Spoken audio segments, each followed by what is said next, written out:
నమస్తే folks, welcome to my channel. Folks, నిన్ను తక్కువ చేసి మాట్లాడినప్పుడు మౌనంగా ఉండడం, తిట్టినప్పుడు కోపాన్ని చూపించకుండా ఉండడం, పొగిడినప్పుడు గర్వంతో విర్రవీగకుండా ఉండడం నేర్చుకో. నువ్వు నేర్చుకున్న ప్రతిదీ నిన్ను ఒక్కొక్క మెట్టు పైకి చేరుస్తాయే తప్ప ఎప్పటికీ కింద పడిపోయేలా చేయవు. అసలు నేను ఈ మాట చెప్పడానికి గల కారణం నటుడు జేడీ చక్రవర్తి. టాలీవుడ్ చిత్ర పరిశ్రమలో ఎంతోమంది నటులు వస్తూ ఉంటారు, పోతూ ఉంటారు. కానీ కొంతమంది మాత్రం అలాగే వచ్చి పాతుకపోతారు. ఇక కొంతమంది తారాజువ్వల్లాగా ఎగిసి సైలెంట్ అయిపోతారు. అచ్చం అలాగే తారాజువ్వల్లాగా ఎగిసి సైలెంట్ అయిన హీరోల్లో జేడీ చక్రవర్తి ఒకరు.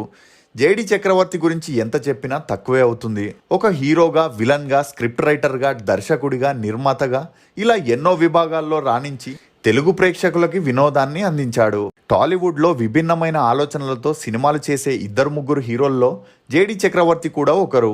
రామ్ గోపాల్ వర్మ శిష్యుడిగా ఇండస్ట్రీలోకి అడుగుపెట్టిన జేడీ చక్రవర్తి అప్పట్లో ఎన్నో సూపర్ హిట్ సినిమాల్లో హీరోగా నటించాడు.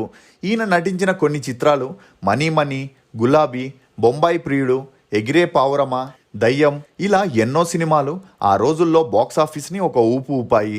అందులో సత్య అనే సినిమా అప్పట్లో ఒక ట్రెండ్ సెటర్ అనే చెప్పొచ్చు. ఈ చిత్రం తర్వాత ఈయన బాలీవుడ్లో పలు సినిమాల్లో నటించాడు.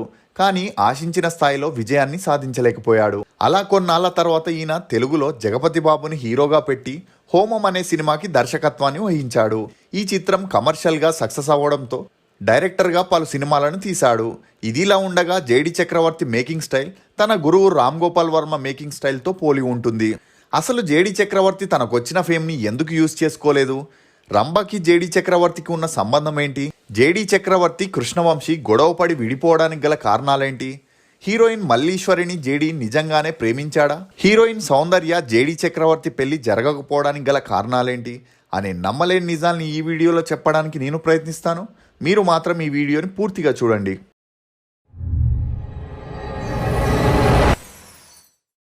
ఫోక్స్, మన వల్ల ఏదైనా తప్పు జరిగితే శిక్ష అనుభవించడానికి మనసు అంగీకరిస్తుంది. కానీ కొన్నిసార్లు ఇతరులు చేసిన తప్పుకి మనం బలవ్వాల్సి వస్తుంది చూడు. అలాంటప్పుడు మనసు పడే బాధ వర్ణనాతీతం. నాగులపాటి శ్రీనివాస్ చక్రవర్తి అలియాస్ జేడీ చక్రవర్తి 1970 ఏప్రిల్ 16న తెలంగాణలోని హైదరాబాద్లో బ్రాహ్మణ కుటుంబంలో జన్మించాడు. తండ్రి నాగులపాటి సూర్యనారాయణరావు, తల్లి కోవెల శాంత.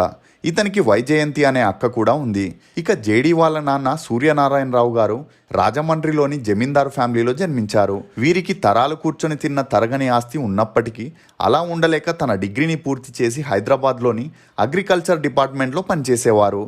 అలా హైదరాబాద్లో స్థిరపడ్డారు. ఆ తర్వాత 1965లో సంగీతంలో ప్రావీణ్యత చెంది డాక్టరేట్ని పొంది మ్యూజిక్ ప్రొఫెసర్గా పనిచేస్తున్న కోవెల శాంత గారితో పెళ్లి జరిగింది. మొదటి సంతానంగా వైజయంతి గారు జన్మించిన తర్వాత జేడీ చక్రవర్తి రెండో సంతానంగా జన్మించారు. జేడీ చక్రవర్తి తన స్కూలింగ్ని హైదరాబాద్లోని సెయింట్ జార్జ్ గ్రామర్ స్కూల్లో 10th వరకు చదివారు. చదువుల్లో చురుగ్గా ఉన్నప్పటికీ తను ఇంటర్ జాయిన్ అయ్యేసరికి యాక్టింగ్ మీద తన దృష్టి మళ్ళింది. అందుకు తోడు జేడీ చక్రవర్తి నాన్న తన ఇంటర్ సెకండ్ ఇయర్ చదువుతున్నప్పుడే ఫియట్ కార్ని తనకి గిఫ్ట్గా ఇవ్వడంతో ఎప్పుడూ తన ఫ్రెండ్స్తో కార్లో తిరుగుతుండేవాడు. ఆ ఫ్రెండ్స్ లిస్ట్లో ఉత్తేజ్ కూడా ఉన్నాడు. అలా తన ఇంటర్ కంప్లీట్ అవ్వగానే చైతన్య భారతి ఇన్స్టిట్యూట్ ఆఫ్ టెక్నాలజీలో బీఈలో జాయిన్ అయ్యాడు. ఇక అప్పుడే జేడీ చక్రవర్తి తన తండ్రిని కోల్పోవడం జరిగింది. అలా బీఈ కంప్లీట్ అయిన తర్వాత జాబ్ చేయడం ఇష్టం లేక సినిమాల్లో ట్రై చేయాలని అనుకున్నాడు. ఇక తన తల్లి, అక్క కూడా జేడీకి సపోర్ట్ చేయడంతో సినిమా ఛాన్స్ల కోసం ట్రై చేయసాగాడు. అలా రామ్ గోపాల్ వర్మకి అసిస్టెంట్గా పనిచేస్తున్న ఉత్తేజ్ శివ మూవీకి అన్నపూర్ణ స్టూడియోలో ఆడిషన్స్ జరుగుతున్నాయని ఒక్కసారి వచ్చి డైరెక్టర్ని కలవమని జేడీకి చెప్పడం జరిగింది. ఇక సినిమాల్లో అబ్బాయిలు కొత్తగా ఎంట్రీ అవ్వాలన్నా, వారికి ఛాన్సులు కావాలన్నా కొంత డబ్బుని డైరెక్టర్కి సమర్పించుకోవాలి. అది ఎంత అనేది ఆ మూవీలో క్యారెక్టర్ని బట్టి ఉంటుంది. ఇక ఆ మూవీ రామ్ గోపాల్ వర్మకి ఫస్ట్ మూవీ కావడం, అతనికి అన్నపూర్ణ స్టూడియో వాళ్ళు ప్రొడ్యూస్ చేయడం విశేషం.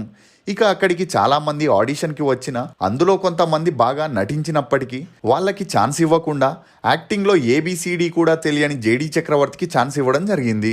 ఇక శివ మూవీ షూటింగ్ స్టార్ట్ అయింది. ఆ మూవీలో అసిస్టెంట్ డైరెక్టర్గా పనిచేస్తున్న కృష్ణవంశీకి జేడీ చక్రవర్తికి మంచి పరిచయం ఏర్పడింది. శివ మూవీ 1989లో రిలీజ్ అయి బ్లాక్ బస్టర్ హిట్ అయింది. దీంతో ఆర్జీవీతో పాటు ఆ మూవీలో జేడీ పాత్ర చేసిన జేడీ చక్రవర్తికి కూడా మంచి పేరు వచ్చింది. ఇక జేడీ పాత్ర చేసినందుకు గాను శ్రీనివాస్ చక్రవర్తి కాస్త జేడీ చక్రవర్తిగా మారారు. ఆ తర్వాత తనకి తెలిసిన అసిస్టెంట్ డైరెక్టర్ ద్వారా ఒక మలయాళం మూవీలో సపోర్టింగ్ క్యారెక్టర్ని చేయడం కూడా జరిగింది. ఆ మూవీ ఎన్నోదిష్టం కూడంతో మలయాళంలో కూడా తన టాలెంట్ని ప్రూవ్ చేసుకున్నాడు. ఇక నాగార్జున గారితో జేడీకి మంచి బాండింగ్ ఏర్పడింది. దీంతో నేటి సిద్ధార్థ్లో కూడా ఒక పాత్రని పోషించాడు. అలా రక్షణ మూవీలోనూ ఒక కీలక పాత్రని పోషించడం జరిగింది. ఇక 10 మూవీస్ వరకు చేసిన అనుకున్నంత పేరు మాత్రం జేడీ చక్రవర్తికి రాలేదు. ఇక జేడీ చక్రవర్తి తన యాక్టింగ్ ని ఇంప్రూవ్ చేసుకోవడంతో పాటు సినిమా గురించి డీప్ గా తెలుసుకోవాలని అనుకున్నాడు. దీంతో ఒకవైపు మూవీస్ లో యాక్ట్ చేస్తూనే ఇంకోవైపు ఆర్జీవీకి అసిస్టెంట్ గా, అసోసియేట్ డైరెక్టర్ గా కూడా పనిచేస్తుండేవాడు. ఇలా రామ్ గోపాల్ వర్మ ప్రొడక్షన్ కంపెనీని అమితాబ్ బచ్చన్ తో కలిసి స్టార్ట్ చేయడం జరిగింది. అలా మొదటిగా శివనాగేశ్వరరావు దర్శకత్వంలో రూపొందించిన చిత్రమే మనీ. ఇందులో ఆర్జీవి తన ప్రియ శిష్యుడిగా ఉన్న జేడీని హీరోగా లాంచ్ చేయడం జరిగింది. ఈ మూవీ 1993లో రిలీజ్ అయి సూపర్ డూపర్ హిట్ అయింది. ఇక వెంటనే శివనాగేశ్వరరావు దర్శకత్వంలో 1/2 మూవీలో సెకండ్ హీరో పాత్రని జేడీ పోషించడం జరిగింది. కానీ అది అంతలా ఆడలేదనే చెప్పొచ్చు. అలా మళ్ళీ శివనాగేశ్వరరావు డైరెక్షన్లో రామ్ గోపాల్ వర్మ ప్రొడ్యూసర్గా, జేడీ చక్రవర్తి హీరోగా మనీ మనీ మూవీని చేశారు. ఆ మూవీ రిలీజ్ అయి సూపర్ డూపర్ హిట్ అయింది.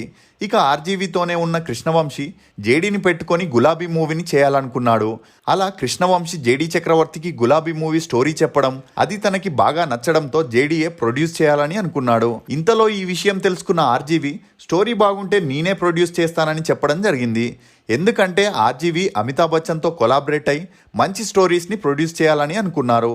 అంటే డబ్బు అమితాబ్ బచ్చన్ అయితే ప్లాన్ అండ్ ఎగ్జిక్యూషన్ మాత్రం ఆర్జీవీదన్నమాట. అలా గులాబీ మూవీని కృష్ణవంశీ దర్శకత్వంలో ఆర్జీవీ ప్రొడ్యూసర్గా, శ్రీదేవి అక్క కూతురైన మహేశ్వర్ని హీరోయిన్గా, జేడీ చక్రవర్తి హీరోగా చేయడం జరిగింది. ఆ మూవీ షూటింగ్ జరిగేటప్పుడే మహేశ్వరికి జేడీకి మంచి పరిచయం పెరిగి ఆ పరిచయం కాస్త సన్నిహిత్యంగా మారింది. ఇక కృష్ణవంశీ కూడా మహేశ్వరితో ప్రేమలో పడడం, ఆమె కోసమే గులాబీ మూవీ షూటింగ్లో మంచి ఇంపార్టెన్స్ని ఇచ్చి బ్యూటిఫుల్ షాట్స్ని తీస్తుండేవాడు. కానీ మహేశ్వరి జేడీతో క్లోజ్గా ఉండేది. అయినప్పటికీ కృష్ణవంశీ మహేశ్వరి కోసం ట్రై చేస్తుండేవాడు. దీనిని గమనించిన జేడీకి కృష్ణవంశీకి గొడవలు మొదలై కొట్టుకునే సిచ్యువేషన్ దాకా వెళ్లారు. ఇక గులాబీ మూవీ 1995లో రిలీజ్ అయి హిట్ అయినప్పటికీ వీరిద్దరూ ఆ తర్వాత ఎక్కడా కూడా కలిసి పనిచేయలేదు. అంటే మహేశ్వరి కారణంగా క్లోజ్ ఫ్రెండ్స్ కాస్త బద్ధశత్రువులుగా మారారు. ఇదిలా ఉంటే ఆ గొడవని పట్టించుకొని జేడీ మహేశ్వరితో సీరియస్ రిలేషన్షిప్లో ఉన్నాడు. అలా మృగం, దయ్యం మూవీస్ని కలిసి చేశారు.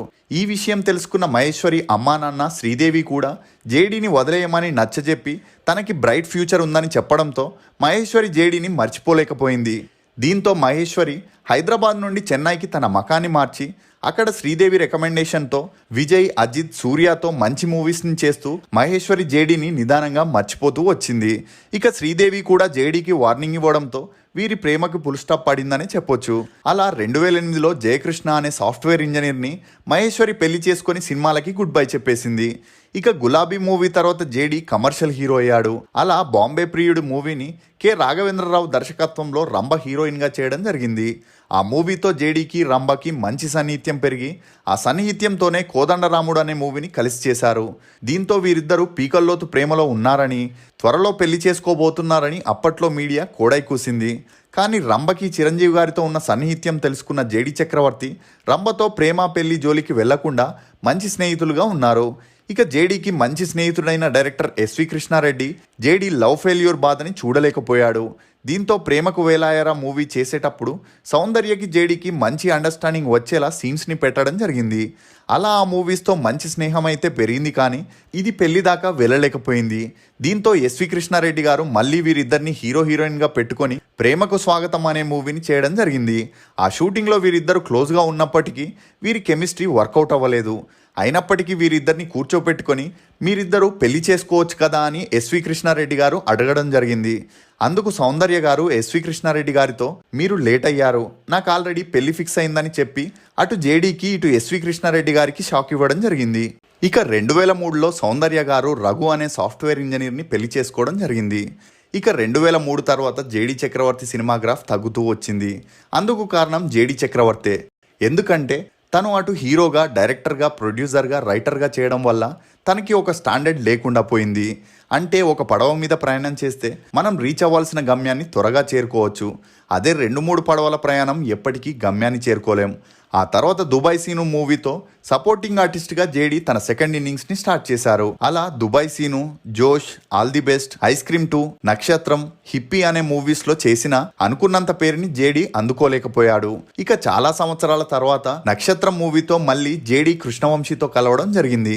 ఇక జేడి హీరోగా సపోర్టింగ్ ఆర్టిస్ట్గా తెలుగు, తమిళ్, కన్నడ, హిందీలో కలిపి 68 సినిమాల్లో యాక్ట్ చేశారు. ఇక 8 సినిమాలకి డైరెక్టర్ గాను, ప్రొడ్యూసర్ గా వ్యవహరించారు. తన నటనకు గాను ఒక నంది అవార్డుని అందుకున్నారు. ఇది జేడి చక్రవర్తికి సంబంధించిన ప్రొఫెషనల్ లైఫ్. ఇక పర్సనల్ విషయానికి వస్తే జేడికి జరిగిన లవ్ ఫెయిల్యూర్స్ వల్ల పెళ్లి మీద విరక్తి చెంది 44 ఏళ్ళైనా పెళ్లి చేసుకోలేదు. అలా అనుకృతి శర్మతో జేడి డైరెక్టర్గా, ప్రొడ్యూసర్గా చేసిన సావిత్రి మూవీ షూటింగ్ జరిగేటప్పుడు వీరిద్దరికి మంచి అండర్స్టాండింగ్ వచ్చి కొన్ని రోజులు లివింగ్ టుగెదర్లో ఉన్నారు. అలా జేడి చక్రవర్తి తల్లికి అనుకృతి బాగా నచ్చడంతో వీరిద్దరూ 2016లో పెళ్లి చేసుకోవడం జరిగింది. అప్పటి నుండి వీరిద్దరూ అన్యోన్యంగా బ్రతుకుతున్నారు. ఇదిలా ఉంటే రీసెంట్గా యాంకర్ విష్ణుప్రియ ఆల్రెడీ పెళ్ళైన జేడి చక్రవర్తిని రెండో పెళ్లి చేసుకోవడానికి రెడీ అని చెప్పి అందరికీ షాక్ ఇచ్చింది. అందుకు కారణం జేడీతో విష్ణుప్రియ దయా అనే వెబ్ సిరీస్లో చేస్తుంది. ఆ షూటింగ్ జరిగేటప్పుడు ఇద్దరు మంచి సన్నిహిత్యంగా ఉంటూ అండర్స్టాండింగ్ రావడంతో ఆ షూటింగ్లో విష్ణుప్రియ జేడీతో ప్రేమలో పడిందనే చెప్పొచ్చు. ఇక 40 రోజులు షూటింగ్ చేయడంతో జేడీ గారు ఎంత మంచివారనేది తెలిసిందని, అతను ఒప్పుకుంటే పెళ్లి చేసుకుంటా అని విష్ణుప్రియ చెప్పడంతో వైరల్గా మారింది. కానీ జేడీ ఇలాంటి విషయాలు షూటింగ్ వరకే గానీ పర్సనల్గా ఎప్పుడూ తీసుకోవడనేది ఈ ఫిలిం నగర్లో ఉండే టాక్. మీకు జేడీ చక్రవర్తి నటించిన సినిమాల్లో ఫేవరెట్ ఏది అనేది కమెంట్ సెక్షన్లో తప్పకుండా తెలియజేయండి. ఫోక్స్, లేని దానిని రాని దానిని గురించి ఆలోచిస్తే మిగిలేది దుఃఖం మాత్రమే. ఉన్నదానిని, పొందిన దానిని గురించి ఎక్కువసేపు ఆలోచిస్తే మిగిలేది సంతోషమే. ఇది ఫోక్స్ జేడీ చక్రవర్తి గురించి కొన్ని నమ్మలేని నిజాలు.